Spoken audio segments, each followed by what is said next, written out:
Okay, imagine this. You're stuck in a dead-end job. Your music career's going nowhere, and the only thing keeping you afloat is a stained glass class you're taking to avoid bankruptcy. Then, out of nowhere, you write a song that becomes a global phenomenon. That's not a movie script. That's Rick Springfield's life in 1980. Today, we're unpacking the wild, ironic, and surprisingly deep story behind Jessie's Girl, a song that shouldn't have worked but somehow defined a generation. And no, this isn't just a 80s nostalgia trip. This is a masterclass in how desperation, awkwardness, and a random NFL jersey can collide to create magic. Let's start with the obvious. This song's origin story is the musical equivalent of a rom-com punchline. Springfield wasn't some rock star living the dream. He was a struggling actor taking stained glass lessons to survive. But here's the twist. That Plan B life choice is what gave him the inspiration. How many of us have had our best ideas while actively trying to quit our passions? That's the paradox here. The songwriting epiphany didn't come in a studio. It came while he was literally crafting a new life away from music. To me, that's the ultimate flex, proving that sometimes you need to stop chasing success to actually find it. Now, let's talk about Jessie's Girl herself. The real woman? She never even knew she became a cultural icon. Springfield stalked her in class, literally, and channeled that unrequited crush into art. But here's the part that fascinates me. He didn't confront her. He didn't even introduce himself. He just let that anxiety simmer for months. Isn't that wild? Today, people would tweet about it, make TikToks, start drama. But Springfield took that silent obsession and turned it into a universal anthem. That says something about how we process desire. We think we want the object of our affection, but really, we're addicted to the feeling of wanting. The song's longevity isn't about the girl. It's about the ache of almost having.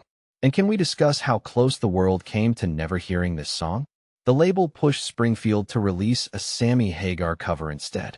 Classic corporate short-sightedness, right? They were so busy chasing existing fame that they missed the raw, relatable story in front of them. This isn't just a music industry anecdote. It's a metaphor for how society treats creativity. Labels, studios, executives, they often want the safe bet, the sure thing. But culture-shifting art almost always comes from the risky idea they tried to bury. How many Jessie's Girls are gathering dust in label vaults right now because some intern said, "Nah, not catchy enough?" The song's slow climb to number 1, 19 weeks, is another masterstroke of irony. In an era obsessed with instant virality, this track was a marathon runner. Radio stations started playing it because they noticed something. Listeners were reacting. Not just passive listening, actual connection. That's the difference between manufactured hits and organic ones. Algorithms can't fake that kind of emotional resonance. And when it finally hit number 1, Springfield's Grammy win wasn't just a trophy. It was validation that vulnerability sells. He beat Rod Stewart and Bruce Springsteen, two legends who sang about love and heartache. But Springfield's edge? He sang about wanting someone else's girlfriend. That's a risky narrative, but it worked because he framed it as a confession, not a celebration. The sequel, Jessie's Girl 2, though, that's where things get really interesting. The 2020 song reveals the narrator actually wins her over, then regrets it. Springfield, now playing the role of the cautionary tale, adds layers of moral complexity to his own story. It's like if Holden Caulfield wrote a follow-up to Catcher in the Rye at 60, admitting he maybe misunderstood everything. This isn't just clever branding.